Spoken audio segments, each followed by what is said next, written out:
అందరికీ వందనాలండి. దేవుడు మన కొరకు సిద్ధపరిచిన వాక్యమును చదువుకుందాం. ఆయన నీ త్రోవలను సరళము చేయును. ప్రియ దేవుని బిడ్డలారా, మనం ప్రయాణం చేస్తున్నటువంటి మార్గములో కొన్ని ఆటంకాలు, అడ్డులు ఎదురవుతూ ఉంటాయి. ఇశ్రాయేలు ప్రజలు వారు ఐగుప్తుని దేశం నుంచి ప్రయాణం ప్రారంభించినప్పుడు వారు ప్రయాణం చేస్తూ ఉంటుండగా వారికి ఎర్ర సముద్రం అడ్డొచ్చింది. ఇంకా మార్గము లేదు. సముద్రము అంటే అక్కడికి వెళ్ళేసరికి ఇంకా మార్గము ఉండదు కదండి. అయితే ఓ ప్రక్కన ఫరో సైన్యం వస్తూ ఉన్నది, ఓ ప్రక్కన అరణ్యంలో ఎటు వెళ్ళలేనటువంటి పరిస్థితి. ఆ పరిస్థితులలో ఏం చేయాలో వారికి అర్థం కావటం లేదు. భక్తుడైన మోషే ప్రార్థన చేస్తూ ఉన్నారు. అయితే దేవుడు ఆ ప్రార్థన ఆలకించి ఆ రాత్రికాల సమయంలో ఆ సముద్రమును 2 భాగాలుగా విభజించి ఆరిన నేలగా చేసినట్టుగా మనం వాక్యంలో చూస్తూ ఉన్నాం. అయితే సముద్రము దగ్గరికి వెళ్ళేసరికి దారి ఇంకా ఉండదు, వస్తాదనేటువంటి ఊహ కూడా మన మనసులోనికి రాదు అసలు. ఎందుకంటే అది ఎండింగ్ ప్లేసు.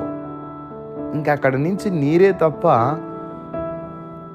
మార్గము ఏర్పడుతుంది అన్నటువంటి ఊహ కూడా మానవునికి తలంపుకు రాదు. అయితే వారు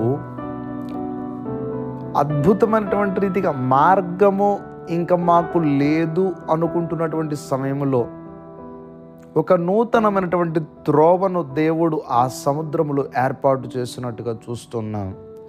మన జీవిత ప్రయాణంలో కూడా కొన్నిసార్లు ఇంక అయిపోయింది నా పని, ఇంకెక్కడతో నా చాప్టర్ క్లోజ్ అనుకునేటువంటి సందర్భాలు ఎదురవుతాయి. అంత మాత్రాన అయిపోయినట్టు కాదు.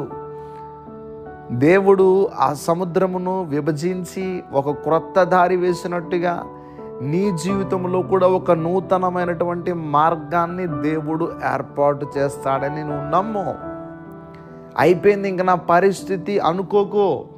దేవుడు ఆ మార్గములో ప్రయాణం చేస్తున్నప్పుడు చివరికి వచ్చేసారు, ఇంకా సముద్రం తప్ప ఏమీ లేదు. కానీ దేవుడు ఒక క్రొత్త మార్గాన్ని ఏర్పాటు చేశారు.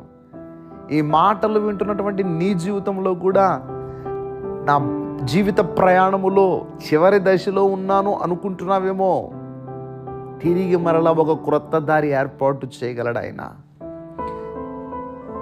నేను సబ్జెక్టులు ఉండిపోయి పాస్ అవ్వలేకపోతున్నాను, ఇంక అయిపోయింది నా పరిస్థితి అనుకుంటున్నావేమో, నేను ఏది సాధించలేకపోతున్నాను అనుకుంటున్నావేమో, నేను అప్పులలో కూరుకుపోయాను ఇంకా బయటికి రాలేను అనుకుంటున్నావేమో, నా మీద ఒక చెడ్డ ముద్ర పడిపోయింది, ఇంకింతే నా బ్రతుకులో, ఇంక నేను అవతలికి రాలేను, ఈ ముద్రతోనే బతకాలి నేను, లేకపోతే ఈ చెడ్డ పేరుతోనే బ్రతకాలి అనుకుంటున్నావేమో. ప్రియా దేవుని బిడ్డలారా, దేవుడు మరలా నీ జీవితంలో ఒక క్రొత్త దారి ఏర్పాటు చేయాలనుకుంటున్నాడు. ఆయన యందు విశ్వాసం ఉంచు. ఒక నూతనమైనటువంటి మార్గాన్ని దేవుడు ఏర్పాటు చేశాడు. ఆయన మన మార్గాలను సరళం చేసే దేవుడు. ఆయన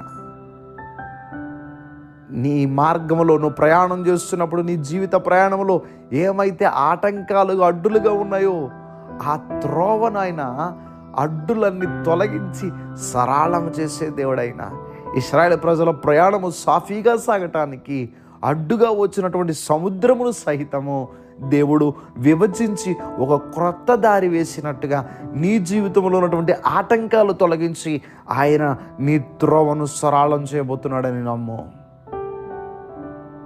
దేవుడు మీ అందరి త్రోవలలో ఆటంకాలన్నీ తొలగించి మీ మార్గములను సరళము చేయును గాక. దయచేసి ప్రార్థన చేసుకుందాం. సర్వాధికారి అయిన దేవా, మీకు వందనములు.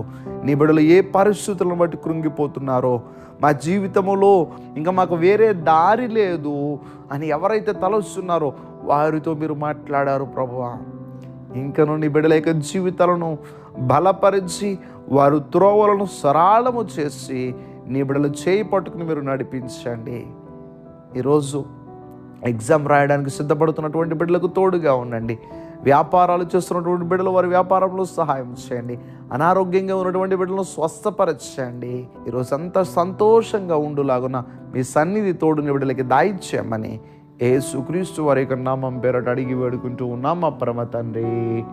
Amen, amen, amen.